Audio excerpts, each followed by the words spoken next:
Hello retro fans! With the arrival of the new Speedlink Competition Pro USB Extra, I was really interested in to see how it changes the gameplay of the C64 Mini. And as you're probably aware, this is the original C64 Mini joystick, which is some kind of compromise between costs and playability, I don't know. And it has a very different technique compared to the Speedlink Competition Pro or to the older Competition Pros as well. And I still got the very first Competition Pro USB model in my drawer. And I was going to test this on the C64 Mini, but unfortunately it is still not functioning very well on the C64 Mini because the buttons are not assigned very properly, and this requires some tweaking on the C64 core level. So you have to get access to the C64 Mini by attaching this serial connection, and then you can use a terminal, and then you can operate on the file level of the C64 Mini, and there you can tweak the input settings, the input files assigned to different USB devices, and get this joystick to work as well. But as I said, I was more interested in to see how the new model is performing compared to the older ones or to the original one. And what I had in mind as well is this Retronic 9-pin to USB converter, which allows you to use a standard C64, Atari, whatever Amiga joystick on the C64 Mini as well. And this time I was not really interested in to press a button, solder LEDs, and capture that whole setup with an additional camera, comparing how long it takes to press the button, to see a response on the screen and all that stuff. This time I digged a little bit deeper and decided to go down to the electrical signals on the USB bus, and in order to do so I had to create a small kind of adapter so that I have access to all the USB connections. And basically USB is a differential protocol. It uses the different potential between the two signal lines to create well, multiple levels of highs and lows and all that stuff. But for the purpose of our exercise, it's really just enough to check the signal on one line, because the information we are looking for is not so complicated, and we are not going to read the right USB information at all. I'm just looking for a change in the data packets, and therefore this method worked quite well. And as a next step, I was looking for a trigger signal, because if we set an oscilloscope to real life measurements, then it becomes pretty much confusing to find the right data package. So we have to use some kind of a single shot or a kind of a triggered freeze mode. And I was using the second probe of my oscilloscope connected to either a button or a directional change of the joystick, and used the difference in the voltage as a trigger signal, and then I'm able to measure the time it takes until this signal is processed and sent over to the USB host device. So that much about the introduction and my approach and the whole concept behind this. And now let's dig into the details of the single USB controlled joysticks, whatever we want to call them, and let's see what's going to be the conclusion at the end of the video. In order to analyze the reaction time of the USB controller of the Competition Pro USB, I created some kind of setup where I'm able to monitor first the contact or the signal created by the joystick itself. So I set my oscilloscope to monitor the right direction switch, because this is working on the C64 Mini as well. And I created some kind of in-between, man in the middle USB adapter, where I'm able to get onto the signal lines of the USB cable. And I have set up my oscilloscope that I can monitor both signals. So the yellow signal is the USB data line, it's one of it. And basically the USB is a differential protocol, but for the purpose of our exercise, it's simply enough to just monitor one signal. And the bluish signal, the signal on the bottom, is currently the high signal of our switch.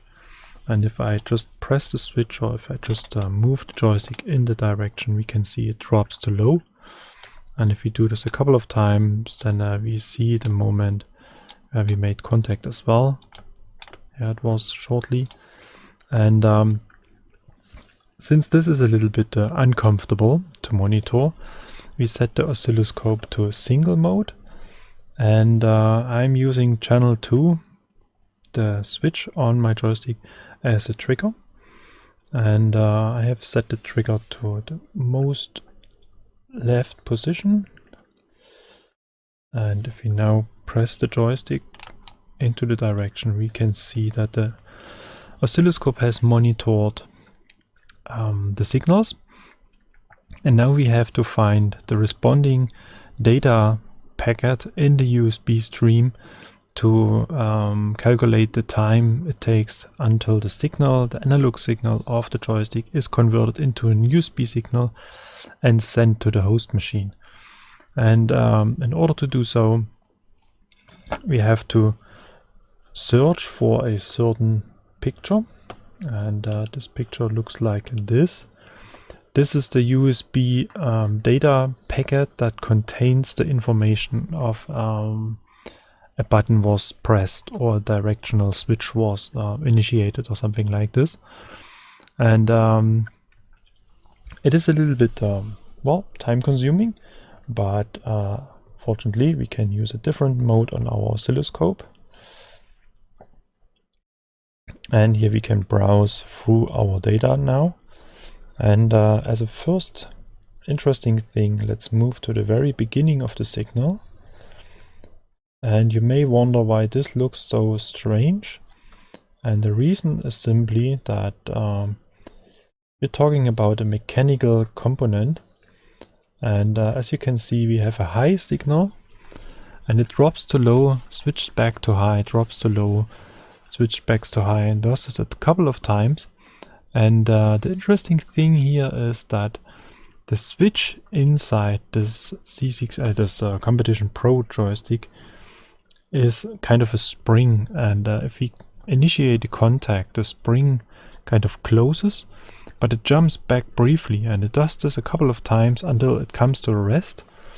And we can see that even if we are a little bit if we apply some kind of a jitter to the joystick as well, the signal jumps back a couple of times. So this is kind of a quality test as well. So as soon as we have set the direction, for example, or press the fire button, the signal should drop to low and stay there.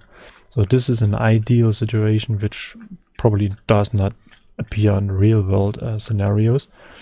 But the older those switches became, and the more dirty or the more corrosion we have on the spring contacts, the worse this behavior gets. And this is perhaps a good idea to clean the contacts or something like this, or exchange the switches inside the joystick as well.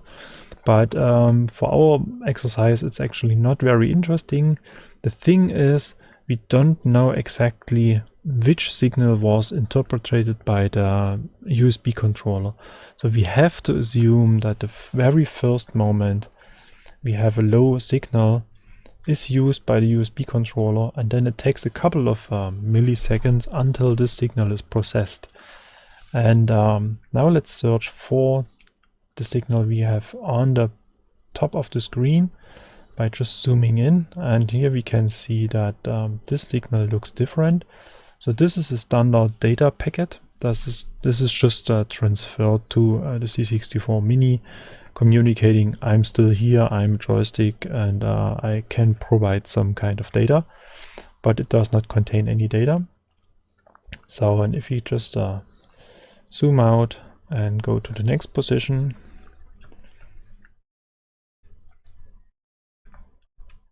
you see here that the signal has changed as well, and hopefully this was not affected. So this data packet is empty as well. And let's go for the next one. And here we can zoom in as well. And I'm afraid it looks very similar to the first one. Yes, indeed.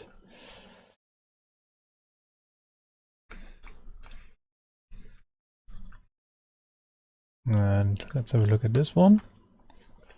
It's the very same. And another one. So there are a couple of reasons why we can't find the related data packet. So it was either really not created at the moment we are looking at, because of this, let's say, jitter in the origin or signal, or the USB controller kind of missed it.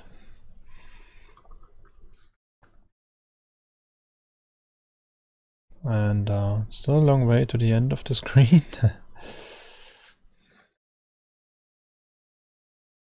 No, still no success. Or the third reason is the host wasn't really asking for information. So that's the very same as well. Very disappointing.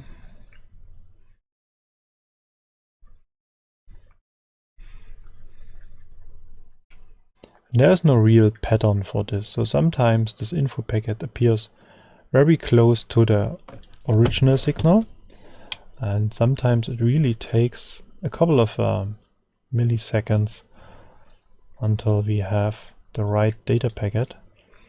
And I think this is going to look very good now. And here we are. So this is our signal, and this looks indeed pretty similar to the one we have on the top. And now we just have to remember at which signal we are looking at. And to do so, we really have to zoom out quite carefully, because we're going to need this position.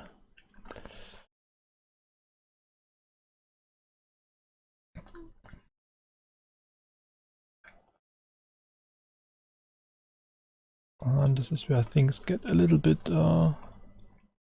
slow, because the oscilloscope has to process a lot of data right now. And that's still our package here, okay. And now we just have to remember that the signal is basically off screen. And if we go to the end, so it's the second signal from the right. And if you're going to zoom out now, should be able to find this in our overview as well. So let's get out of this mode. And now we know it's going to be this one, which we set to the middle. And just to be sure, let's zoom in. Yes, that's our signal. So we can move it back so that we have a full presentation of our recorded data. And now we're going to use the cursor function to simply move the cursor to the point where our signal started. And let's guess that it was somewhere like here.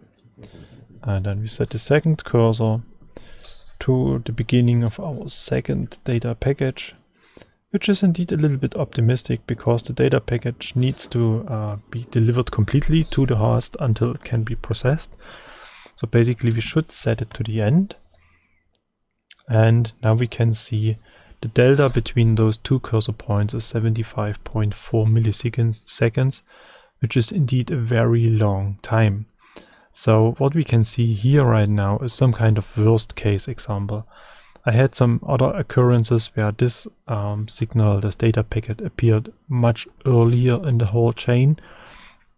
So sometimes it's really down to something like 10 or 15 milliseconds or something like this. But this shows that this method of transferring the analog signal to the USB host is somewhat some kind of unpredictable. So if we transfer this in terms of gaming, the directional change we want to initiate to our character, spaceship, car, whatever, is processed with a certain delay. And perhaps we could live with a kind of fixed delay or something like this, because this is what you can adapt to. And our brain is really able to do so. So we just learn to move a bit earlier. We learn to jump a little bit earlier than it is graphically required. But if the response time changes a lot, if it varies between a short and a longer response time, then we can't adapt to this. And this is what makes the old Competition Pro kind of unreliable and kind of hard to use for especially games that require high precision, like space shooters, for example, or jump and run games. You really have to find this single pixel where you have to jump to the next platform or something like this. And especially for space shooters as well, where you really have to dodge bullets or shots fired at you, where you really have to react in a matter of milliseconds or something like this, then it becomes really hard to play a game like this. And basically this is just the approach I have used to analyze this one. Now let's move to the newer one and have a look at the picture, how it looks like with the new Competition Pro Extra, as it is called. So now I have connected the new Competition Pro Extra to the C64 Mini. And as you can see, I'm using a different setup. I haven't unscrewed all the screws and connected my second probe to the USB joystick, because what we can see here right now, the USB signal looks indeed very, very different.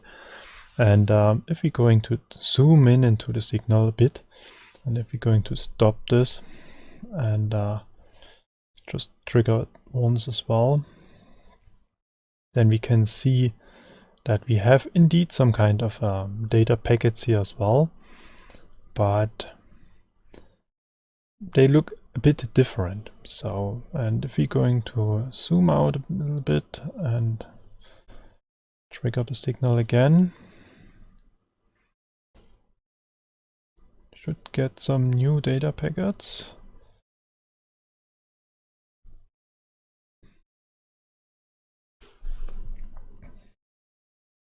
And here we have one that looks like, looks indeed a bit different.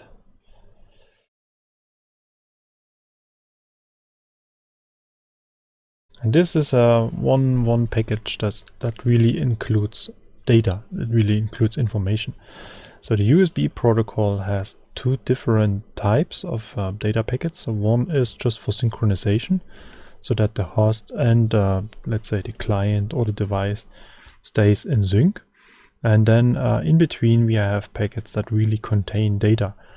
And the Competition Pro Extra is using a different method. So it looks like it transfers all the information in kind of regular intervals. And it's not triggered by events like pressing a button or something like this, or setting a direction.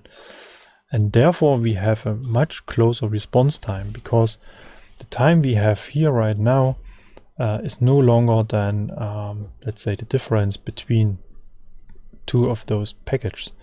So, and it looks a little bit irregularly, which is something that surprises me a little bit. And we have a lot of synchronization packages and a lot of data packages here as well.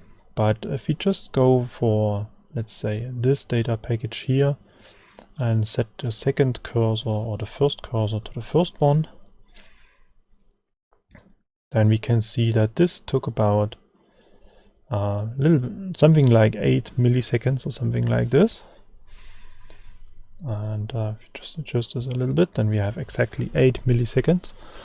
And this is a frequency of 125 Hertz. And this means that Competition Pro is transferring information to the host in a rhythm of 125 Hertz. So 125 information per second. And this is indeed a very high frequency. And as we can see, the synchronization frequency is different as well. The funny thing is that if you're going to connect this to a PC, for example, then it looks indeed a bit different. So they're using some different modes there as well. But since I'm not going to use this Competition Pro Extra on PC for C64 gaming, I'm just looking for the C64 Mini. I'm staying kind of focused on the example we have here right now. So basically that's all I have done on the USB level, and I think this is a very nice comparison between the old Competition Pro and the new Competition Pro. And just for the sake of exercise, we can do the very same with the original C64 Mini joystick and see how this is going to look like. So the method I've used for the original joystick of the C64 Mini is basically the very same I have used for the other joysticks as well, except for the point that we have a different voltage level. So the C64 Mini joystick is completely USB. It's not working with any 5-volt components or something like this. And therefore the trigger level and the voltage level is indeed a bit different. And what we can see here right now, if we're going to zoom in a little bit, is that our rubber contacts have a very different behavior compared to the metal spring contacts we have seen in the other joysticks. So as soon as I press the button, the contact is kind of initiated and it remains there. There is no jitter, there is no bouncing back effect or something like this, which makes this type of joystick interesting for a certain games, like for example racing games or something like this, because the force required to initiate the contact is much lower, and holding the joystick in position is really not as exhausting as with this metal spring supported joystick models like the Competition Pro USB or the standard Competition Pro used on the C64. It creates some kinds of flimsy feeling, so you have not really the impression that you have changed something inside the joystick, because as soon as you press the joystick into a direction, or as soon as you press a button, it is kind of initiated quite immediately, but it remains kind of soft, so you can push the joystick even further, and this creates some kind of lack of feedback, so you're not really sure whether you have moved the joystick far enough or not, and this leads to kind of, let's say, an over motion or an over application of force, and therefore you have much more way to cover, or much more distance to cover with the joystick, and therefore you got the impression that the joystick feels unprecise, for example. So, but coming back to our exercise, where we want to know how long it takes until the signal is processed and sent to the C64 Mini, I have to admit it took me quite a little time to find the right signal, because here we can see the signal looks indeed a bit different, and so it's like a cooking show. I was searching for the related signal a little bit earlier, and I found it somewhere right in the middle of our data package. And if you're going to zoom in to this signal here, then on the first glance it looks very similar.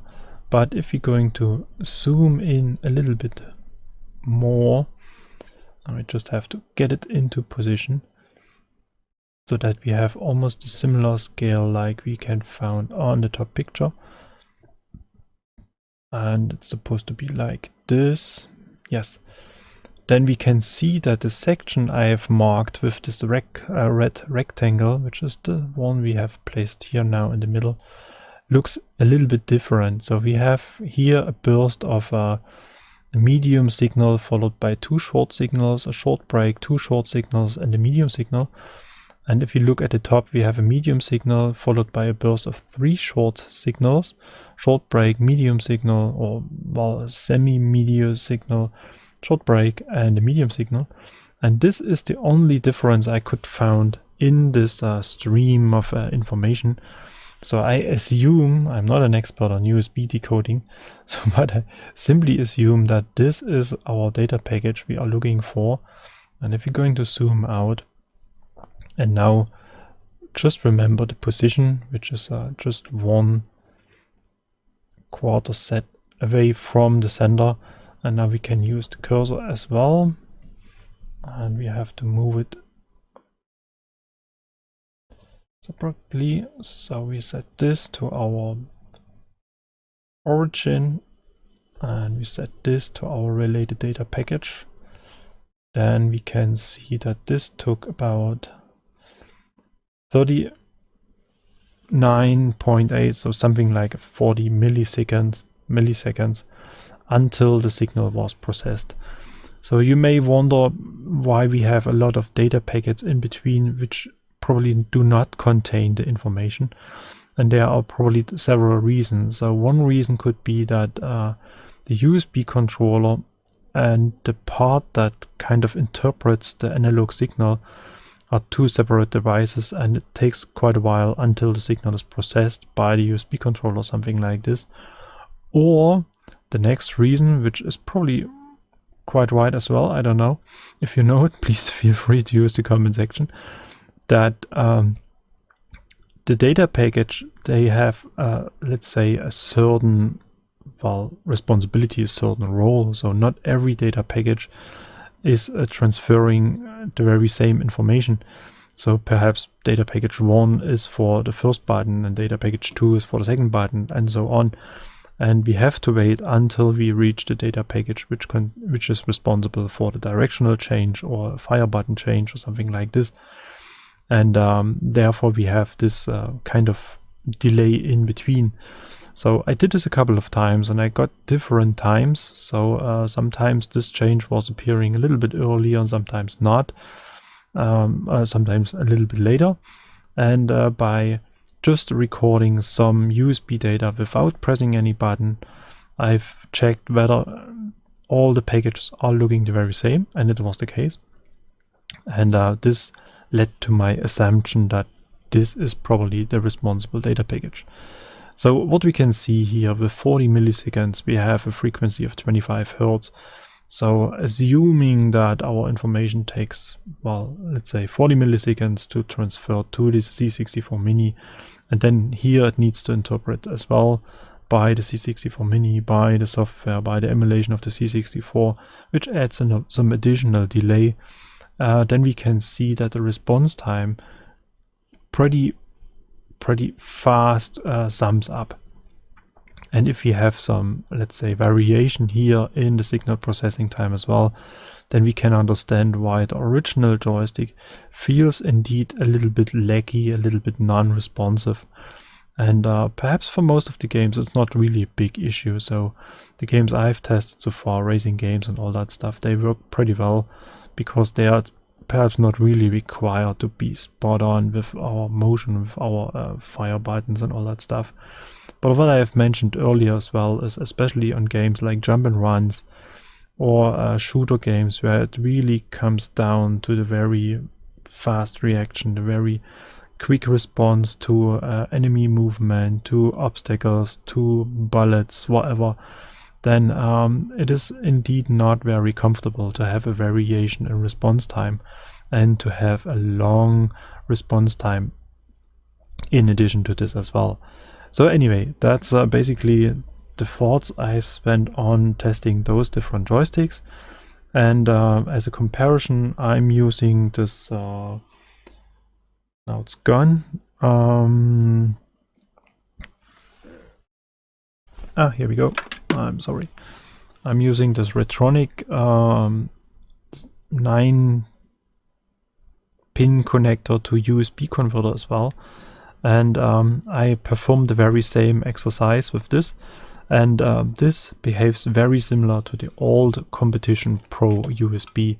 So we are far away from the very fast transfer of the newer Competition Pro USB model, the Competition Pro USB Extra. And therefore this adapter is pretty slow as well. As a summary, if we want to play games on the C64 Mini with our beloved Competition Pro, then there are plenty of options, so to say. You can go with the original shipped, the C64 Mini joystick, which is kind of a physical representation of the original Competition Pros, but it really lacks the internals and the precision of the former models. And as a second option, you can go with an adapter like a Retronic 9-pin to USB adapter and use your beloved original Competition Pro with all the features it is equipped already. And you will not have any major improvements in terms of shorter input lag or something like this, because they this combination act the very same like the original joystick as well. The next thing is the newer or the newest Speedlink Competition Pro Extra, which has an improved USB controller, and it has an improved polling rate or update rate, and it is very responsive and very fast in terms of USB transfer of the signals. Mechanical wise, it is pretty similar to the original. It has taken some shortcuts in terms of how it is built and how it is assembled inside, but I learned that even other Competition Pro USB models are looking quite the very same inside too. And the last option, if you just have it in your drawer in your attic somewhere, is one of the first Competition Pro USB models. In terms of response time, it is very similar to the Retronic adapter or similar adapters, or to the C64 Mini joystick, and therefore you just have some kind of mechanical improvement by having real switches inside joysticks in opposite to the rubber contacts used in the C64 Mini original joystick. So if it's not really related to any budget, I highly recommend to go for the new Speedlink USB Pro Extra, which is very fast, very responsive, and most of the games I've tested so far on the C64 Mini are working very great. I heard some complaints about games loaded by the USB loader, by the USB stick. So not all of the games included on the C64 Mini may work as good as the ones I've tested so far. And if you go for games you've added for yourself, then you may face different, well, let's say, results as well. But anyway, I think this is just a short overview of how we can use Competition Pro-like joysticks on the C64 Mini. There are other options as well. There are a lot of gamepads and other USB joysticks are working on the C64 Mini, which I haven't tested so far yet in terms of input lag. But perhaps this is the topic for a next episode or something like this. Anyway, that's all I have to say about this. I think it's already enough. As usual, thank you very much for watching, and feel free to use the comment section, add your thoughts and add your ideas. And if you have any questions or something like this, then feel free to use this. And you can follow me on Twitter as well, and please subscribe to my channel so that you can receive further updates about the next episodes. Then, thank you very much for watching, see you for the next episode, and bye bye.